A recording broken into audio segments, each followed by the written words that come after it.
হ্যাঁ বন্ধু, কি অবস্থা?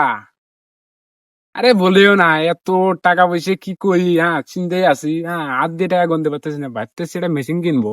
হ্যাঁ, এই সকালবেলায় 10 লাখ টাকা নিয়ে বার হইলাম। দোকানে 4-500 লোক বসে আছে, তো ওদেরকে যা চাটা খাওয়াবো। হ্যাঁ, তখন 10 লাখ টাকা নিয়ে বার হইলাম চা খাওয়ানোর জন্য। এখন এই খারা আচ্ছা আচ্ছা আচ্ছা বন্ধু, দাঁড়াও, আমার কিছু ছোট ভাই আছে তো, ওরা কিছু চাইতেছে, ওদেরকে আমি কিছু দেই। হ্যাঁ দেখো, কয় টাকা আছে বের কর। কাছে কি কি আছে যা সব আমার বের কাছে কর। কিছুই নেই। দেখি এটা এখনো তো 10 লাখ টাকার কথা বললেন, এখন কি এখনই না বলি 10 লাখ টাকার কথা। ফাইজলামো করস? ভাই 10 টাকা আছে পকেটে, ভাই টাকা 10 টাকা কোন আছে। সমাজে সব বসবাস করি? সমাজে বসবাস করি, এলে তো এই জাপা ভাই চশমাটা খুলে কথা বলি ভাই, টাকা 10টা বাপের পকেট থেকে চুরি করে আনছি ভাই। কি আর করলি 2 10 টাকা লাখ হলে টাকা? আমি একটা বিড়ি খাইতে পারবো ভাই। হ্যাঁ, বিড়ি গেলে তাহলে 2 টাকা শট। আমার টাকা 10টা দেন, আর প্লাস 2 টাকা আমাকে দেন। আরে শালা আমি তো ছিনতাইকারী, আমি ভাবছি তোর থেকে ছিনতাই করে আমি বড় লোক হয়ে যাবো।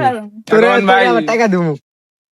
এখন আমার কাছে 10 টাকা আছে ভাই, বন্ধু বান্ধবকে চাপা চাপা মারি। হ্যাঁ, চাপা টাপা না মারলে তো বন্ধু বান্ধব বোঝে না যে আমি কোন পর্যায়ে আছি। ভালো যা, ঠিক আছে হ্যাঁ, ধর। এই যে আর 2 টাকা চাইছিস, হ্যাঁ, আমার কাছে 2 টাকা নাই। হ্যাঁ। 2 টাকা একটা কয়েল আছে, টাকা কর। আমার- এই যে ধর, এই যে এটা নিয়ে তা আচ্ছা, তাও হবে ভাই, যা।